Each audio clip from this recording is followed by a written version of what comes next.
Welcome, everyone. I think we will go ahead and get started. My name is Karen Kapusta-Pofall. I'm the Common Council Chief of Staff, and I'm happy that we've got an in-person room, but we also have a virtual room for this particular session, so you have some colleagues, virtual colleagues, watching the presentation.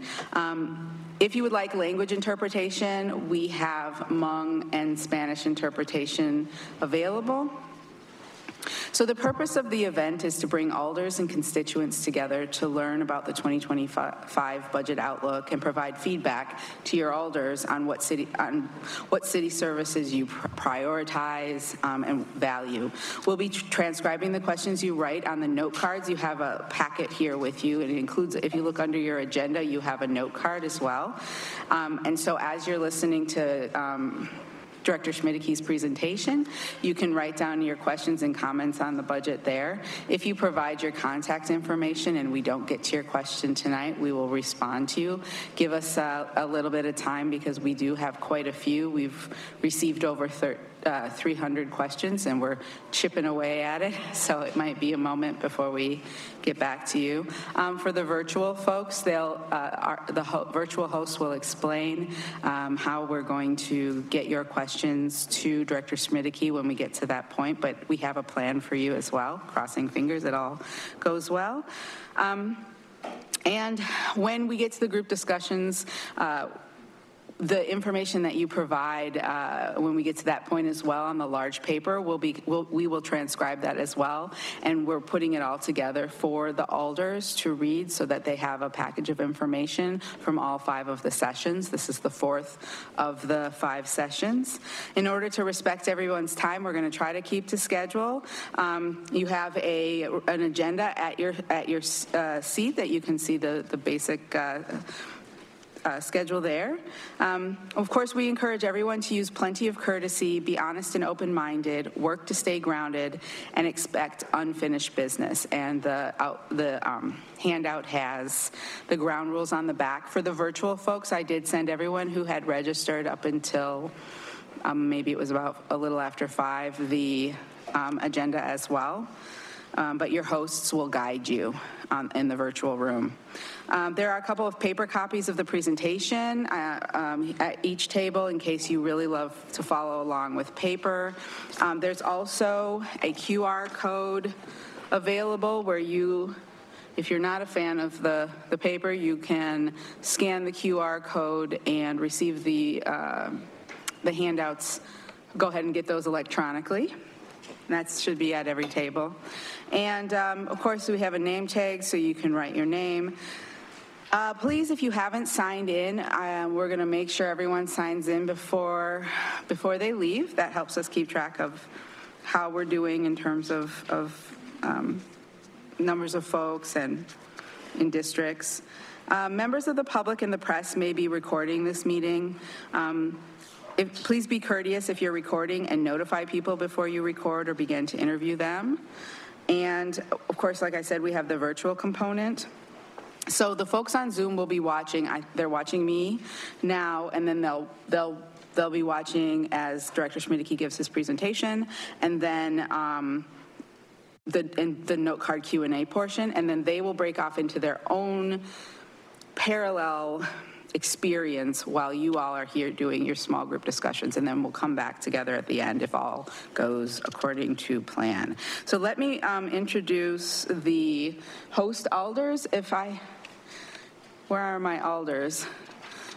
If the host alders would be willing to come on up and say hello. I do believe we have Alder Bennett online. If she's not there yet, there will be soon. So I'll let you all come out. So here we've got from District 8, Alder Govindarajan, if you want to say hello. Hi, everyone. My name is MGR Govindarajan. I'm the District 8 Alder. I represent the campus area. Hi, everyone. Marcia Rummel, District 6, the Isthmus. Good evening, all, and welcome. I'm Mike Verveer. I have the honor and privilege of representing the core downtown district, the 4th district in the City Council. Thank you all for being here. Thank you all very much. We also have, you're good, yep. Go ahead and take a seat at any table. We also have President Figueroa Cole over here. And anyone else? Am I missing any other alders? No, I think I'm not sure. Some folks might be online, and they will probably introduce themselves online when they get a chance. So, okay, well, we're going to jump right into it and call Director Dave Schmidtke to the podium to give a presentation about the 2025 budget outlook. Oh, yeah. Do you want this one or that one? He asked me to ask you, because I have to take this one away. Good evening. Thank you for being here this evening. My name is David Schmidtke. I'm the Finance Director for the city. And we're just going to run through a few slides to kind of give some background on the city budget generally and the current situation facing the budget, how the city uses your property tax dollars, what the city has done so far to address the deficit, what options that we have, what limitations do we have on those options, which are pretty severe limits, some of the next steps, and then just a few examples of the services that you all receive as residents receive every day, and some of the cost of those services, just to kind of put some of this into context. So, turning to really basically, what is the city budget? When we put the budget together, we work on two budgets at the same time. One we call the capital budget, and the other the operating budget. These are both plans for the upcoming year, or in the case of the capital budget, a 5-year outlook beyond the next year. Just given how capital projects such as rebuilding a street or building a library or a fire station often takes multiple years from planning to construction to completion. And they outline and authorize how the city is allocating funds to pay for those projects, or in the case of the operating budget, to pay for the everyday services that are provided to residents in the city by city government. A key thing, though, is that funds that are in the capital budget, we can't transfer and use in the operating budget. So there's sort of two distinct approaches on the budget. The capital budget, as I said, is about infrastructure. It's about investments, to long-term investments to advance city priorities. It's primarily paid for through borrowing. And most of the city debt is paid back over a 10-year period, and to reflect the sort of long-term nature of the assets that the city is either improving or putting into place new. Some of the other sources of funding for the capital budget are special assessments on individual properties. That might be, for example, for curb and gutter or sidewalk improvements, impact fees, other user fees, federal and state grants, and so on. The operating budget, which is what we're here about today and talking about in terms of the context of the deficit, is really about the day-to-day activities of the city. So the police department, firefighters, salaries of staff that do that work. In addition to funding that's provided to non-governmental organizations, so community service organizations, for example, that provide services on behalf of the city. The operating budget has to be balanced, meaning what we need to spend each year to maintain service levels, we have to have enough revenue to cover that. The operating budget is primarily supported through property taxes, and some of the budget, small share of the budget, is paid for through certain charges for services. So, for example, if you need an ambulance to take you to the hospital, there is a charge for that. There's other user fees, there's permit fees such as building permits. We also get some state aid and some other revenues in the budget. So focusing on the operating budget for the year we're in right now, it's a little over $400 million. It's the cost of that operating budget. Nearly 2/3 of the budget is for personnel. So again, as an operating budget, it's about paying the staff who provide the services to residents each day. So police officers, firefighters, those community development contracts who pay, in turn, workers in their agencies and other direct services. Nearly 3/4 of the budget is paid for from property taxes. And we'll get into why that is a little later in this discussion. So we face a serious structural deficit. And what we mean by that is each year, the cost of keeping current services to residents at their current levels, that cost is going up each year faster than our allowable growth in revenues under state law. So that deficit right now is projected at $27 million for next year, for 2025. We're in this situation for three primary reasons. The first is we have strict limits on both the types of revenues that the city can have and the rate at which those revenues can increase. That rate at which they can increase does not keep pace with inflation. We also receive a very low amount of aid from the state per resident. It's under $30 per resident. The average statewide per resident is nearly $150. So you can see a wide disparity there for Madison. So we have limits on the revenue side. We're seeing increasing expenses, so cost of living adjustments for staff, higher health care costs, which is one of the benefits for city staff, inflation that's affecting our cost of a wide array of things that support activities such as vehicle costs, fuel, and so on. And we have the fastest growing city in the state. So our population is increasing in addition to inflation, and that's adding to expenses. The third element that's made this deficit a lot larger than it's been in the past is the impact of the pandemic on city revenues.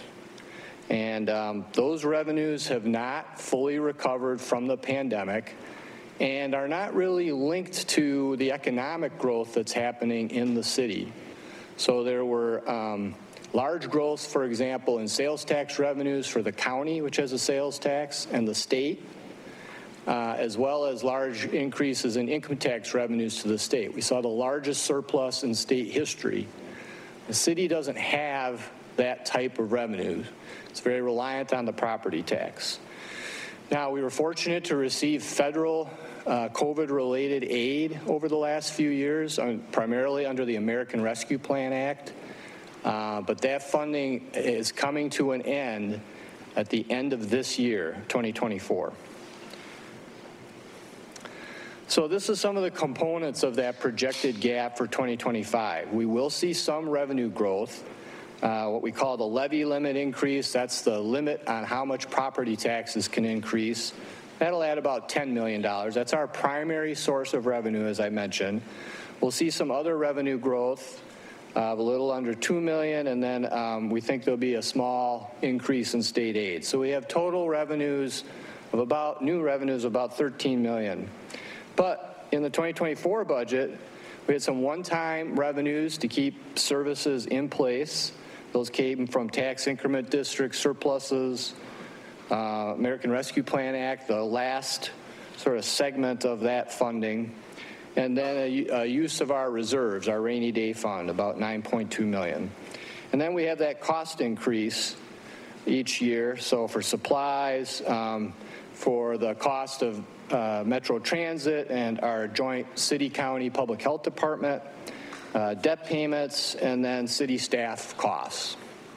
You put that together, We have sort of 40 million of one-time revenues we need to replace and cost increases, 13 million of allowable increase in revenues. That's our gap of 27 million. Been a lot of questions about property taxes and how are property taxes calculated? Where do they go? So taxes are levied on real property, and when we sort of talk about property taxes, we look at what's called the average value home. And so for 2024, the 2024 budget, so this would be last year's assessments, that average value home was a little under $425,000. Taxes on that average value home were about $8,600. So that excludes some state tax credits that are applied to reduce that bill. That's the sort of gross bill. Now, when you get your tax bill, it's not just for city services. It covers other services provided within the city by other governments, primarily schools. So the Madison Metropolitan School District is the largest school district in the city, but there are about 6 other school districts that have some portion of their geographic area within the city limits of Madison. That's about half of the tax bill, so to support local schools, kindergarten through grade 12 schools. The city is about 35% of the tax bill, so the city services you receive, police and fire and library and parks, refuse collection, recycling collection, and so on. The county and its services are about 13% of the tax bill, and then the Madison Area Technical College, otherwise known as Madison College, is about 3% of the tax bill. So of that $8,600 of the total tax bill on the typical home, about $3,000 is for city services. And then when we break that down further into some of the key services that the city provides, a little under $1,300 of that $3,000 is going to the police department, the fire department, the support for the public health. Debt service is a little under $500 of that. Public works, so our streets division, our parks activities, and so on, a little under $400. The central administration, the support for that, information technology, human resources, and so on, supports a little over $200. The same with planning and development, which includes building inspection, community development support, economic development, and so on, a little over $200. And then transportation, which is our support for the transit system. Traffic engineering is about $194. The library is about $150. A lot of questions have come up recently around property taxes versus property assessments. And they are different. They are linked, but they are different. So how are those property taxes calculated? We start first with the assessment of all property in the city, which is conducted by the city assessor's office. We have about $42 billion of property value in the city. And you can see that that increase has been about 13.5% between 2023 and 2024. So rapid increase in assessments. That average value home between 23 and 24 went up a little under 13%. So on average, large increase in assessments. The next step in that process is all of those taxing jurisdictions I mentioned, the school district, the city, the county, and so on, they establish a property tax levy primarily under limits set by the state. That levy is about $810 million. And it went up about 6.5% from 23 to 24. So how that levy and property value works together to calculate the tax on an individual property is that we take that total levy divided by that total value to get a tax rate. And the tax rate in the city for all the taxing jurisdictions is about 2% of value, a little bit less than that. And you can see that here. The rate actually went down by almost 8%. So if your property did not change in value from 23 to 24, your tax bill went down almost 8%. So the average value home, including the state tax credits, had a tax bill of about $7,757 compared to the 2023 tax, which was about $7,468. So a little under a 4% increase. And you can see, how that, how some of these trends have changed over the last 5 years. So looking from left to right on this graph, total assessed value in the city has gone up 55% over that period of time. The tax levy has gone up about half of that rate, 27%. The tax rate, that amount, that percentage that's applied on the value of property, has actually gone down almost 20%. And when we look at that average home value, it's gone up a little under 50%. Taxes on the average value home have gone up a little under 20%, which is slightly less than the consumer price index or the change in inflation over the last 5 years. So that gives you a sense of that difference between assessments, which are going up and have gone up pretty dramatically in the last couple of years, versus how that translates to increases in property taxes. So turning from property taxes to what we've done so far, we have faced a budget deficit every year since 2011. And 2011 is kind of a milestone year. Strict levy limits, strict limits on property taxes were put into place by the state legislature. That same year, you may have heard of Act 10.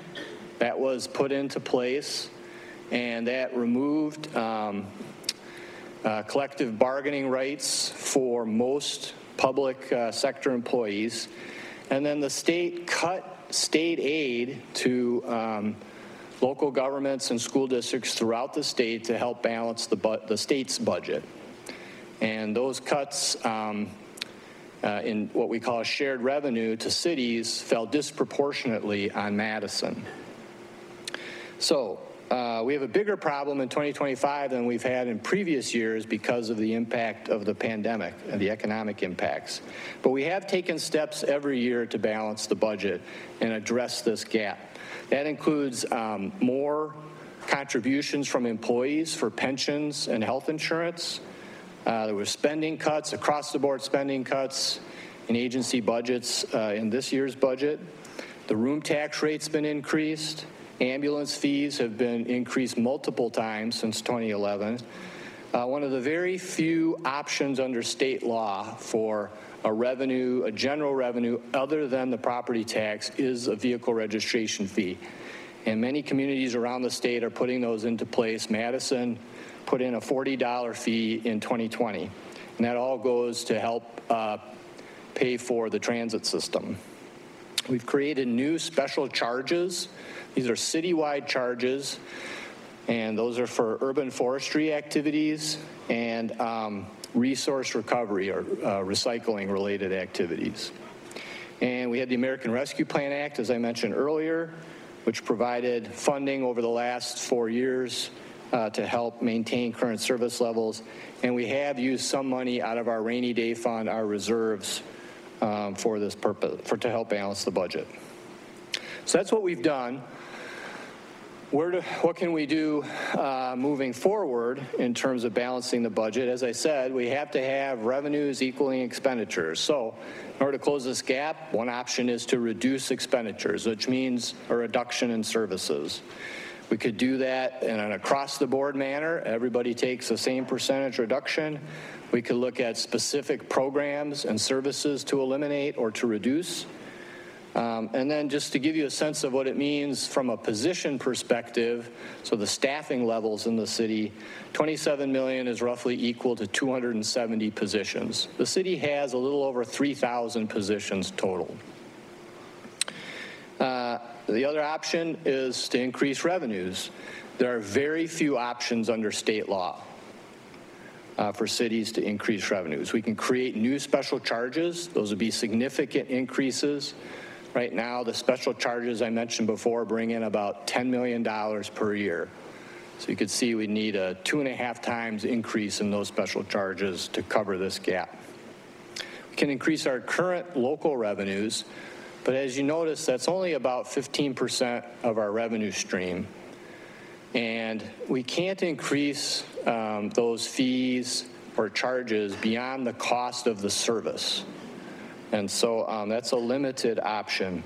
Finally, the state legislature and state law has set up really the only other option is to increase property taxes above the allowable level through a voter referendum. Some other options that are brought up sometime are usually one-time measures. And this is a permanent issue that the city needs to address, an ongoing issue. And so if we make one-time cuts, for example, that does not solve the problem on a permanent or at least long-term basis. So sometimes there's talk about, well, you can furlough employees.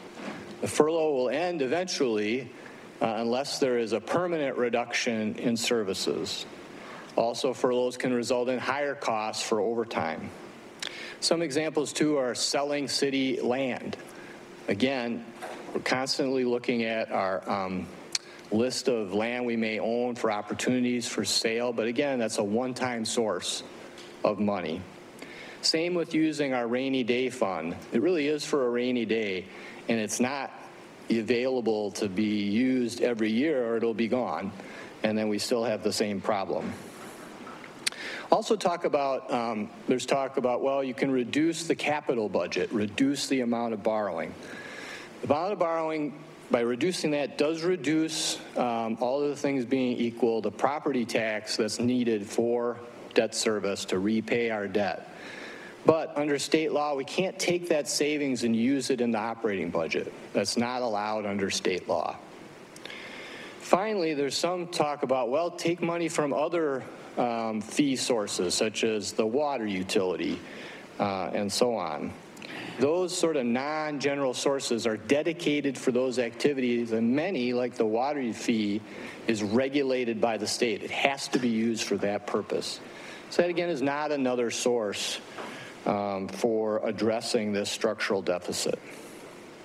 We've also recently talked about the city finished its 2023 year, December 31st of 2023, with a surplus of about $31 million. It was good news, but it was really the result of one-time factors. We had a rapid ramp up in our interest earnings because of the rapid increase in interest rates by the Federal Reserve to try to drive down very high inflation rates. And we did see a benefit from that from our investment income. That did add to our rainy day fund, and we do have a larger rainy day fund than our sort of minimum target, but that's good news in terms of the future. The other reason we saw this surplus was a significant amount of savings from staff budgets because we had a lot of turnover in staff. Now, that doesn't mean we have vacancies throughout the year, one position or many positions staying vacant throughout the year. It just meant we had a lot of churning or turnover in positions that resulted in spending on positions and staff being less than what we budgeted. So we see that vacancy rate slowing. We've already incorporated reductions in the 2024 budget to reflect that turnover. Those interest rate impacts are expected to be short-term, and we have a structural deficit that's going on every year. And so if we were to use our rainy day fund or that surplus, it would be a one-year effect, which is what this graph is trying to show. We could balance the budget for 1 year, but the deficit returns after that because it's just a one-time source of money, and this is an ongoing structural mismatch. So that's a picture on the budget. The timeline and next steps, we started this process back in January, and even before that, we put together an informational series on the budget deficit. If you go to, if you put city budget into Google, for example, you'll go to the city's budget webpage and go to 2025 Budget Outlook, and we have a lot of material that explains all these issues in a lot more detail. We then briefed the council in February and March. The council then adopted a resolution that set out some guidance and expressed its priorities around developing the 2025 budget and looking at long-term approaches to the structural deficit. We're now in the community engagement phase, the council is, this meeting and other meetings. And then the agencies will begin to develop their budget requests for 2025 based on the guidance adopted by the council and priorities and directives set by the mayor. And that process will start next month. In July, there'll be continued public engagement. The council will have to consider and possibly act on a resolution for a referendum to increase property taxes. Such a resolution has to be adopted no later than the council's meeting in early August, and that's a state law requirement. And then the mayor will introduce the capital and operating budget proposals. That'll come in September and October. The council and the finance committee will review those proposals, amend it, and the entire budget gets adopted by the council in mid-November. All right, so that's background on the budget. I'll spend just a few minutes talking a little bit about some services that are provided by the city and give you a sense of the cost of what those services are. So first, the largest share of the budget, public safety and health.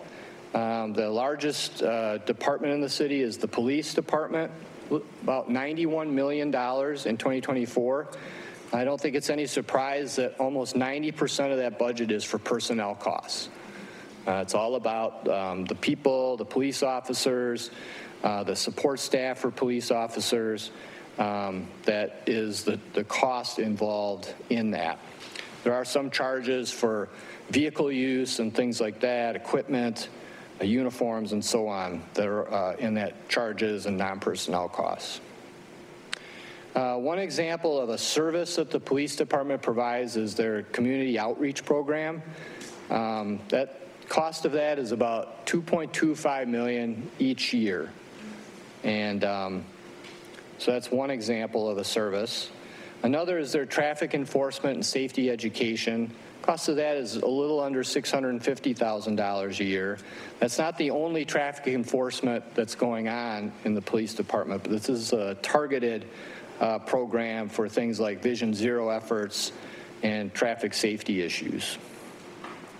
So those are a couple examples in the police department budget.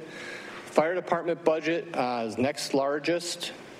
Again, primarily personnel costs, almost 90%. And again, it's about firefighters, paramedics, the support folks or staff for those police and fire or firefighter and paramedics, and then some of the maintenance costs and so on for all of their equipment. A fire engine or a ladder company at a fire station, we have 14 fire stations around the city, costs about $3 million a year. That's just one engine or ladder company. There's 12 engines and 17 ladder trucks throughout the city in those 14 stations. Paramedic unit, so an ambulance that you will see operating in the city, the cost of one of those units is $1.6 million per year in terms of staffing that activity. Another part of the budget is the library. It's about $20 million per year. About 2/3 of their budget is for personnel.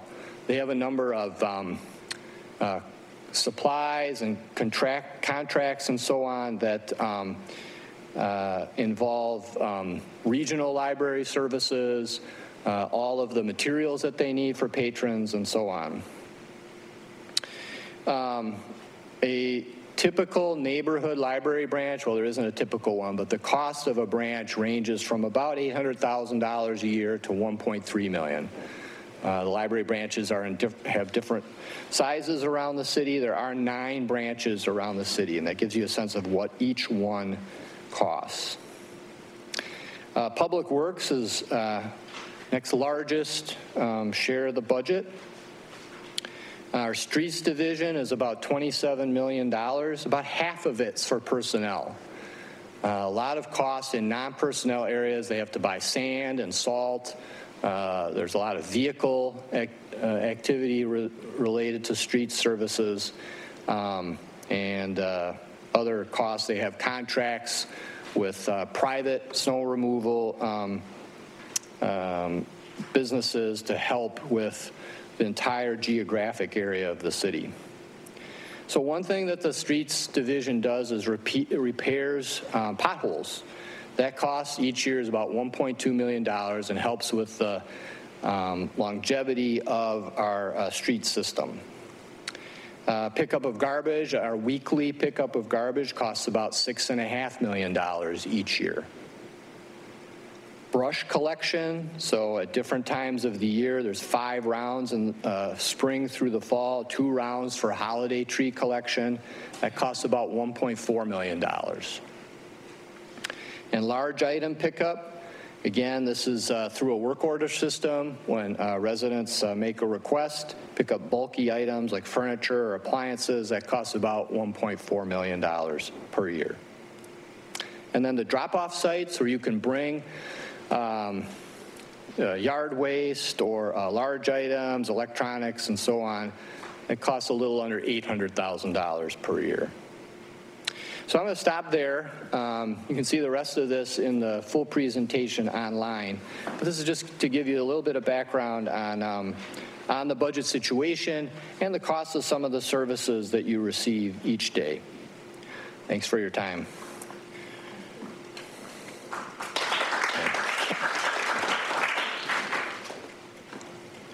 Go ahead.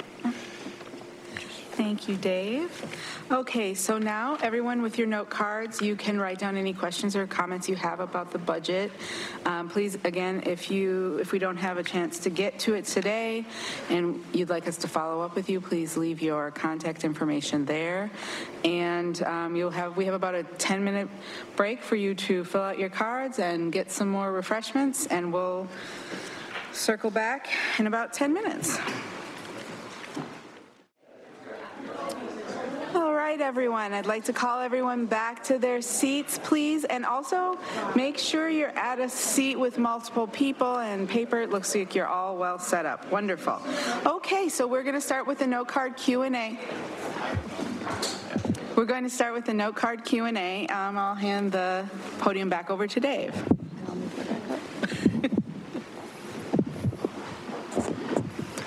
Thanks, Karen. Thanks, everyone, for your questions. I'm going to try to work through some of them so we stay on schedule here. There's one here about, wouldn't it be great if there could be progressive property tax rates, so sort of different rates for probably different types of property. That would be great. It's just not allowed under the state constitution. So there's a provision in the state constitution called the uniformity clause, which means that in terms of property, all property has to be taxed at the same rate. What you'll find in other states, so example, if we were to look at Minnesota, they have different tax rates for different types of properties. So residences, for example, are taxed at a lower rate than businesses are taxed for their property. But we can't do that in Wisconsin.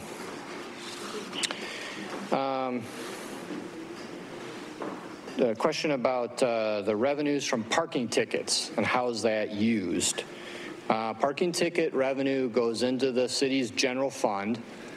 We take in about $4 million or so a year in parking ticket revenues, and so that's just broadly supporting all the activities that that I talked about earlier that's in the city budget.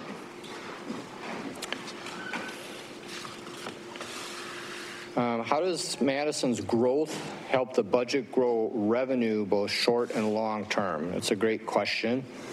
Again, these limits by the state legislature really don't allow us to capture the economic growth that's happening in the city. The increase in property tax is a formula under state law that's tied to the value of new buildings in the city. And that formula results in roughly a 2% increase in property taxes for operations. Increases for to pay back our debt are separate, and we can levy for that cost, but if that debt service goes up or down, that's separate from what we can use for operations. So we're seeing population growth in the city. Clearly, we're growing quickly. We're seeing a lot of economic activity in terms of retail sales, for example, or sales from restaurants and hotels and so on. We can't tax that activity. We're not allowed to have a sales tax in Madison. The state collects sales taxes. So great question, but we're very limited under state law in the impact of that. Question here about the university, the relationship between city operating budget and UW-Madison. So the UW-Madison's budget is separate from the city. It's a part of the state budget, and a portion of that budget is paid for from state income and sales taxes. A lot of it's paid from tuition and federal grants and so on. We do provide services to the UW-Madison campus in the form of police services. Obviously, the fire department responds. We do get some money from the state for the cost of those services. And there's a formula under state law to provide that assistance to the city and other cities around the state that have state-owned buildings, such as prisons or other UW campuses and so on. That formula says that Madison should be getting about $20 million a year. We get less than $6 million a year. So the state legislature has chosen not to fully fund that program. So there's another example of how Madison's shortchanged. Question here about pilot contributions. Are they fixed to a real cost of service? Pilot stands for payment in lieu of taxes.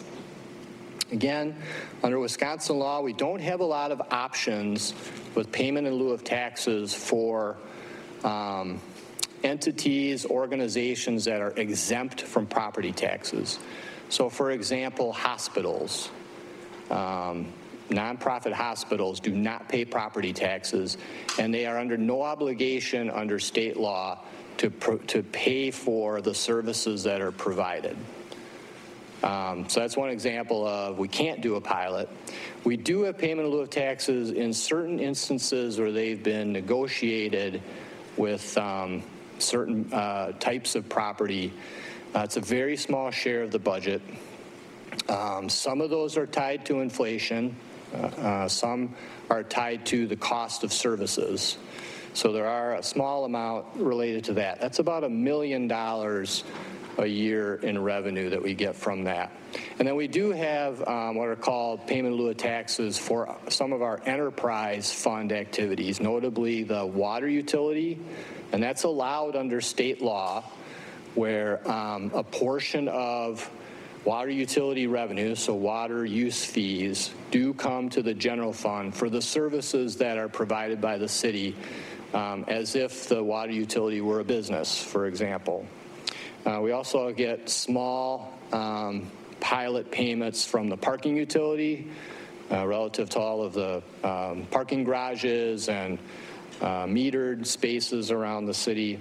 The golf enterprise, our golf courses, pay a small pilot to the city's general fund, and Monona Terrace does as well.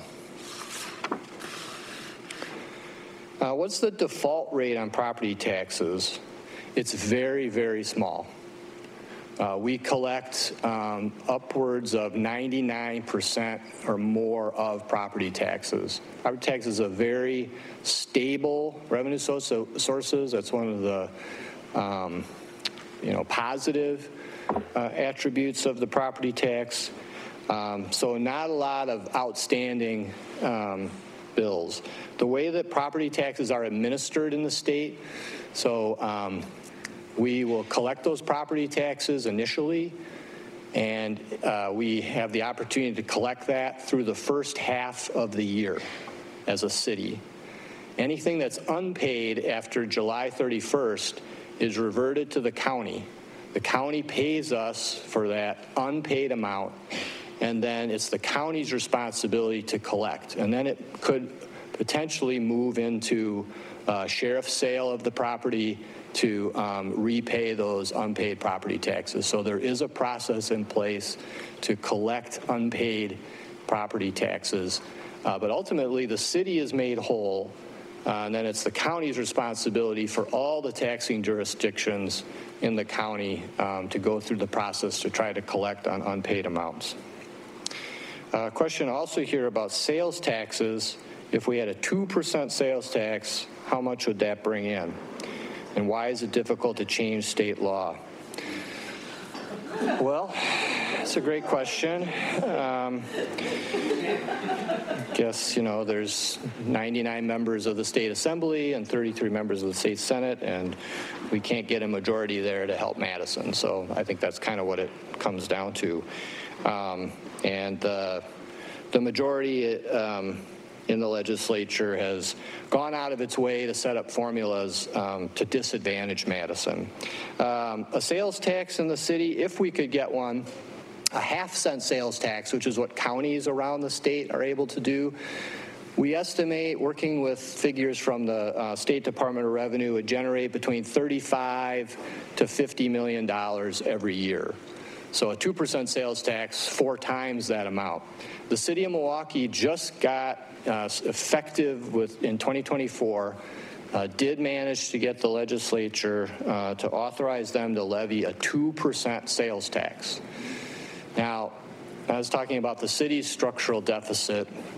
That is dwarfed by what the city of Milwaukee is facing. Hundreds of millions of dollars of budget gaps, and that's primarily because they have their own pension system and they have huge unfunded pension liabilities.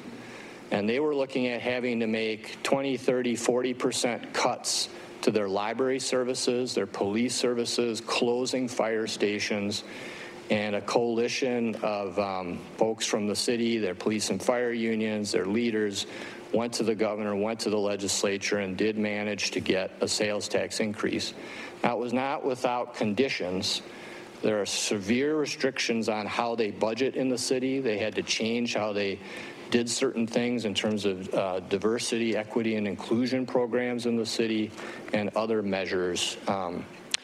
They, like the rest of the state, was also given a requirement to maintain current service levels for police and fire expenditures. So that's another limit the state has placed on the city of Madison, and cities throughout the state in terms of how we look at our budgets. We have to keep the current amount of funding or the current level of services for police and fire activities and emergency medical services now under state law. More questions. Thanks, everyone. Question here, great question around metrics of value, return on investment. How are metrics created? Thank you for that question, because we have been working on for the past few years something called Results Madison, and moving our budget process to what we like to call results-oriented or outcome-based budget. And we're in the midst now of agencies having reviewed the services that they deliver and really trying to explain and develop those services and present those services in a way that's understandable to residents. For example, our police department, they know internally what they're doing, but in terms of what they talk about their services, they have 2 services in the budget. It's kind of hard to understand everything they're doing in the police department as just one example. There are other agencies like that as well. So agencies are looking at their services, redefining them so they're much more understandable, and then connecting indicators to those services. How are they performing? And eventually, in the next 2 to 3 years, we'll be putting that information into the budget process to really help with decision-making and allocation of funds. And that'll be the mayor and council and agencies working together on that. Has the city considered privatizing public works? Great question. I think that's an issue that is looked at times. It's a issue throughout the country in terms of can we contract for certain things or not? Do we get a benefit for it? I think at times we do look at that, and I think what we find is the public sector maybe can't scale to the type of activities that we have to do. We do partner with the private sector. I think I mentioned for our snow plowing, for example, rather than hire additional staff, we do have contracts with private entities, contractors, and so on that help us rapidly remove snow, particularly on the periphery of the city. So there are some examples there of partnering with the private sector. Our community services contracts is another example. It's not privatization, but it is a partnership where in order to deliver services that are part of the priorities for Madison, such as job training, youth employment, and so on, we contract with third-party organizations, nonprofit groups to deliver those services. I think I answered this question about the UW and the services. How many millions of dollars are in the rainy day fund, and explain its operation? Great question. So at the end of 2023, I think the amount in there is going to be around $80 million. It'll be a little over 20% of our budget. And our goal, our minimum goal, is 15% of the budget. So we're above the minimum goal, which is a good thing. Having a strong rainy day fund, as well as other measures such as a strong economy and sound financial management and responsible use of debt, are sort of the cornerstones of our AAA bond rating. And by having that bond rating, we get the lowest possible cost when we issue debt, the lowest possible interest cost. So having a strong rainy day fund is important. When we look at other cities that have AAA bond rating, they have rainy day funds that are 25% or more of their budget.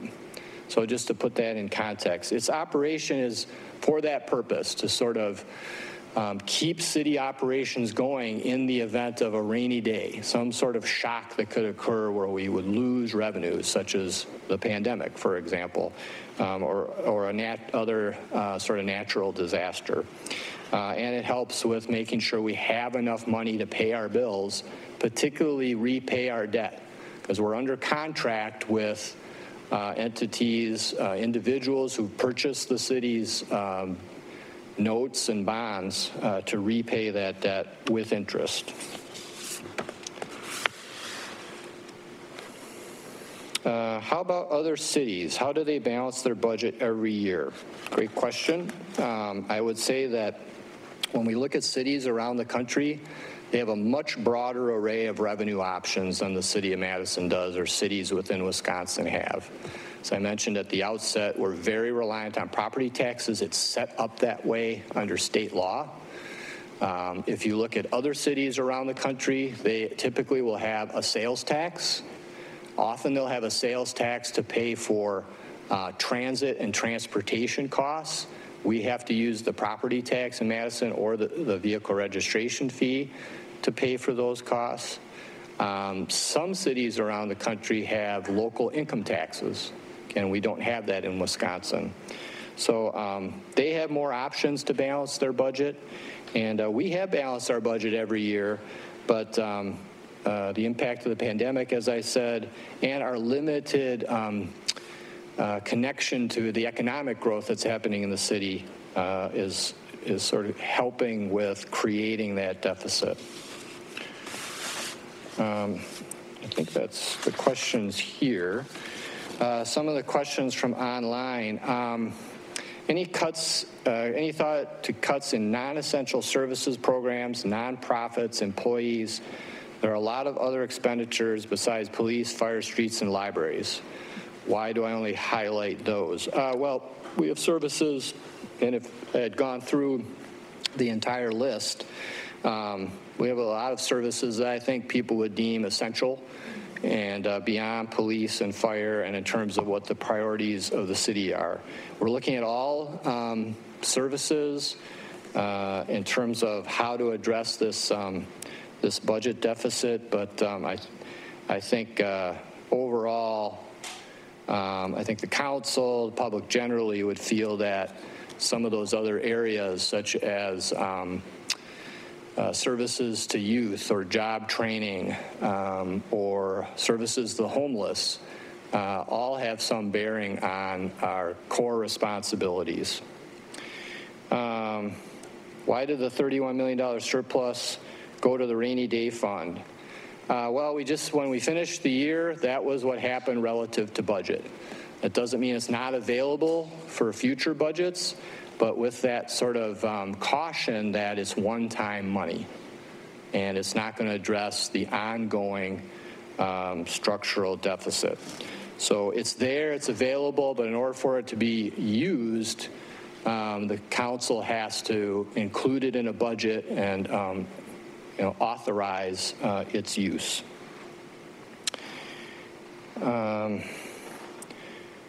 Letters saying that the city is taxing older people out of their home. There's a homestead tax credit at the state level. Doesn't this assist low-income people with their property tax? Yes. So I mentioned earlier the uniformity clause of the state constitution, which means that there cannot be sort of direct property tax relief it's not based on a class of property, but rather on maybe the age of an individual, their income, or anything like that. There cannot be a direct credit on the property tax bill for that. So instead, the state provides credits through the income tax, and one of them is the homestead tax credit. If I remember correctly, the homestead credit is a very low income level in terms of who's eligible, and so it doesn't have a significant impact for a broad array of people. So again, that's an area the state could take some action on if it chose to do so. Rising debt service costs affects the amount of property tax revenue available for operating costs. Please explain that. So we are able to increase property taxes to pay for debt service. That's the repayment of our bonds that are issued to pay for capital projects. If we were to reduce that debt service, it would reduce property taxes, your property tax bill, but we cannot take that savings under state law and use it in the operating budget. We can't have a direct interaction there. The only way we can increase property taxes for operations above that allowed under state law is through a voter referendum. That's the way that the state legislature has set up this system. For residents who might qualify for MADCAP, but because they pay rent, they don't directly pay their city services, what ideas have been explored to bring them some help?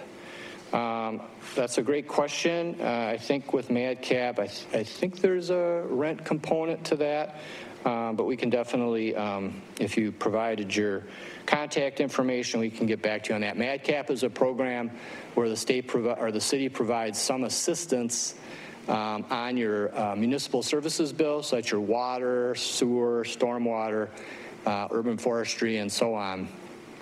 Based on your income level, you can get some relief back on the cost of that bill. And some renters don't pay that bill directly. It might be paid through their rent. And so some issues around that. I think that's all the questions, and I think move on to the other part of the agenda. Right, Karen? Thank you all for your time and questions.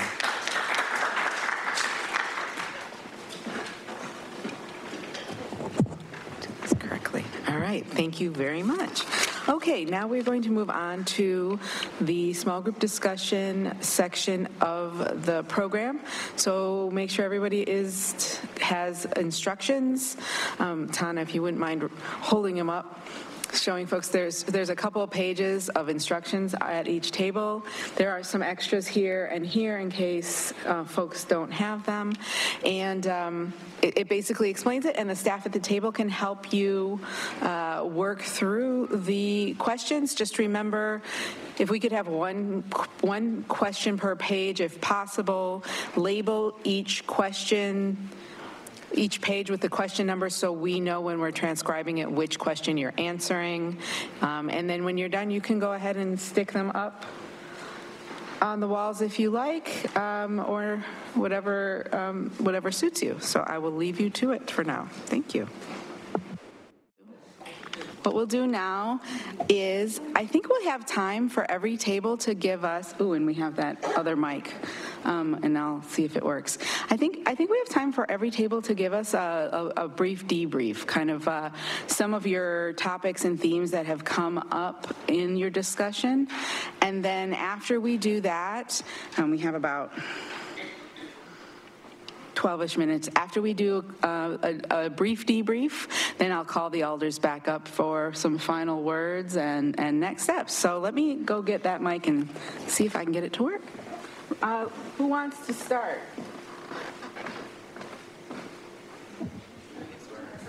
Is this working? Ooh, it works, right? Aaron is very, very, I do that. Volunteer for things. Thank you so much. It won't be now, though. Okay, so I think the first question really framed our table's conversation a lot. We talked a lot about how our community right now seems to be invested in a lot of, I'm looking at it. A lot of things like equity, justice, both in emotions, sometimes in actions, definitely in words, but often not financially. Like we're often acting outside of what we're saying we're aligned with or what we're saying our values are. And so that really framed a lot of the conversation kind of all the way through. So when we talked about the future we want to see, we talked about a future where we're walking the walk, where our resources are invested in the places that are in alignment with our values. We talked about services and programs that would exemplify that, like services that help support folks who don't have equitable access to housing, don't have equitable access to transit or healthcare. We talked a lot about community policing and how shifts toward community policing keep us out of more reactive policing, and so not wanting to see some of those services go away. And then we also talked about how the question itself, like the services we value, is really the wrong question, that that we value all of those services, and that what we want our elders to know is that we don't want to see those services cut. We want to see them unite around a referendum that allows us to resource our city in alignment with our values. Summary. Next table.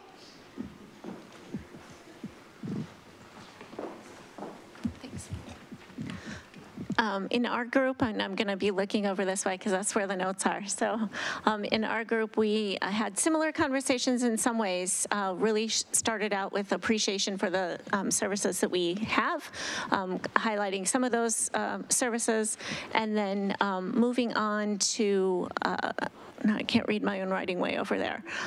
So some of the appreciation of, like, I would say the overall theme that we had in our group was really putting people first. So thinking about the services that we appreciated at our table, thinking about the things that made our lives richer or better, things like parks and bike trails and access, and then moving on to making sure that other people had access to some of these services as well. So making sure that people had housing, making sure that people have access to transportation, have access to healthcare, have access to a variety of different city services that we appreciated at our table.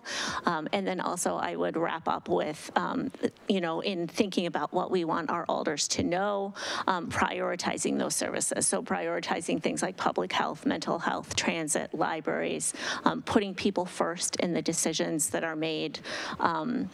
There was thank you for alders for their service, a lot of appreciation for the alders there, and then also wrapping up that support for a referendum. And we started talking about referendum and cuts and didn't quite make the final call on that, I think, in our group. One of these tables want to take over? Anyone want to share?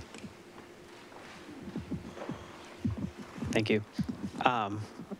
I don't know if it's just supposed to be community members talking. I'll speak anyway. I hope you can all hear me.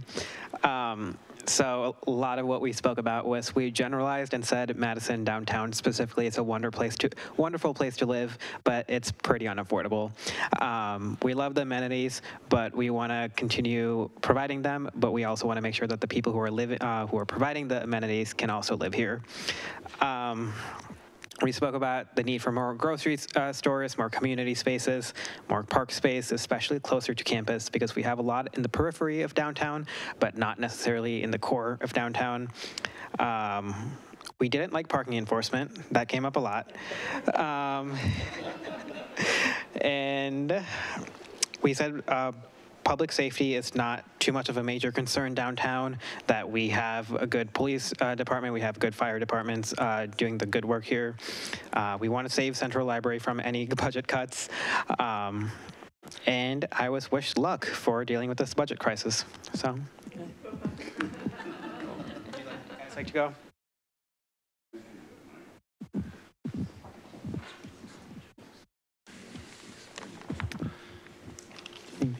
I think that, to summarize, we share a lot of the same values and items that most of the other groups have talked about. We love Madison. We want Madison to continue to take care of its people. We want people to be able to provide those services, to be able to afford living in the city. Let me just look over our the public transportation was a theme that came out in several of our questions. We really talked about a lot of the city services. We love libraries, parks, caring, public safety, professional public safety. Let's see here. I think we talked about continuing to reevaluate the density in the entire city, that if we're supposed to have 100,000 people within 25 years, the only way we're going to be able to house those people is if we have housing with more density. So we're encouraging continued examination of density and wanting a variety of housing types, and continue the overall caring for our community. As far as things that we want to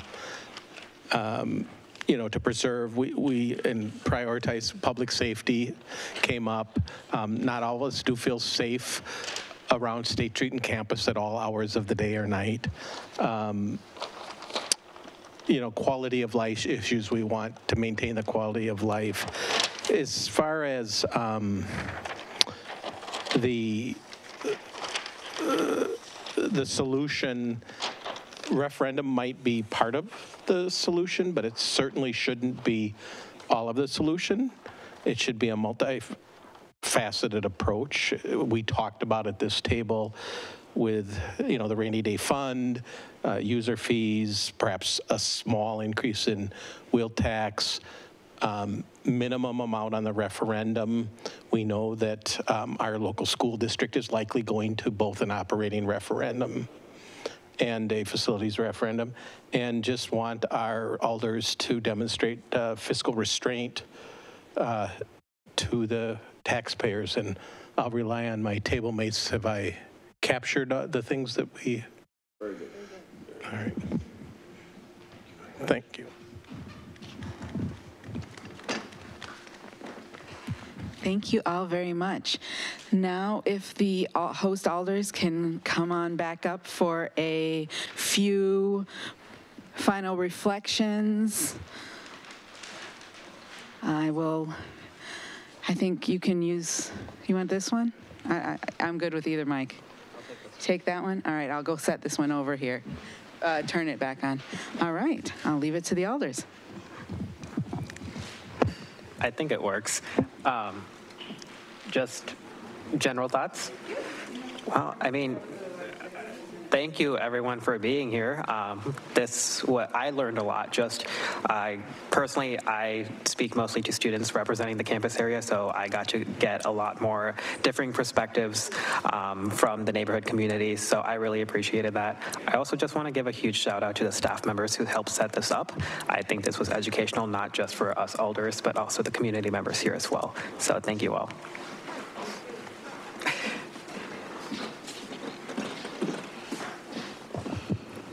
I really appreciated the opportunity to hear people's ideas, because sometimes it's easy to get a little jaded and depressed, but there's so much love for our parks, for our libraries, our services, and I think a general sense that we need to provide for people. So it really fills my heart up to hear that today, and still we're going to have to face, like, what does that look like? So, and I appreciate the thoughts of what people care about, because it'll help the alders as we gather all this data, kind of figure out, like, you know, what we're going to do. I'm hearing people say you can't just have a referendum, you have to have maybe some cuts, and I still don't know what exactly that looks like from y'all, but I think we're going through a process and we're just starting. So I appreciate your time tonight. And let me add my voice to the thanks, first and foremost, to each and every one of you, those of you here in person and those of you that are watching us virtually and participating in these exercises virtually. We really appreciate it. We find ourselves in a really unprecedented situation. As some of you might be aware, I've had the honor of serving on the city council for many, many years now, and during my entire tenure on the city council, I've had the privilege of serving on the finance committee for the city, and so I can tell you from that perspective, this is unprecedented. I want to compliment our finance director and our finance staff in particular for coming. Thank you, Dave. And Maggie, if she's still here, and those out watching and those participating in Zoom from your team. But anyway, this is in all the years I've been doing this by far is the earliest, bar none, that the policymakers have been able to engage not only amongst ourselves, and by the way, we are joined here in person by two other colleagues, Barbara McKinney from the west side and Amani Latimer-Burris from the north and east side. Thank you both for joining us as well downtown for this event. But anyway, we have been engaged, as you heard Dave say in his presentation, since January, really, in so many ways. In the past, we haven't been engaged, us alders, really, and the community until the respective capital and operating budgets are introduced in September and October of each year by the mayor. So this is unprecedented in terms of the engagement that we've had both internally and externally, and you all are vital parts of that. As you, I think, are all aware, this is just one of 5 of these events, and so I want to join MGR and Marcia in thanking the staff that put this together. Again, Dave for all of his expertise in sharing all that information with us, but all the city staff. There are many here tonight, especially from the Common Council office, that have put these together and participated in these throughout the city. There's one more event coming up. Soon we'll be done with all this exhausting work. So anyway, it's obviously been a lot of work, but I think very well worth it, and I think this will be invaluable input that we receive moving forward. So thank you all so much again.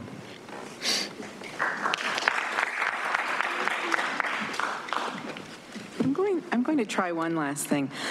Media team, is it possible to give Alder Bennett the floor so that we can hear her too, or not? Can you hear me? We can. Okay, great. Well, I have to echo everything that my colleagues just said. I really appreciate, looks like I can turn my video on so I can be like the Wizard of Oz in the room. Okay, hello. Thank you all for coming and speaking. I think that regardless of like what your experience is here in Madison, just being here today shows a commitment to the city. And I know that my colleagues and everyone here on staff in the mayor's office and all of you here share that commitment, and it was really, oh God, I can see my face in the room. It's really unnerving. But one thing that I noticed is that we all kind of share similar values for the city and how we would like it to look. And I find this comment about like walking the walk very interesting. I find it also very interesting when I look at how, like when I'm in my little downtown bubble, some of the things that I hear you all say, I'm like, yes, I'm with you, I hear you. And then you go to the different parts of the city and you hear kind of the same issues like housing and safety and transportation, but it looks different. And how they would like to see those values weighted are different. So it's very interesting to be able to compare and contrast those things in general. But I'm glad to be mainly in alignment with you all and have that kind of confirmation here.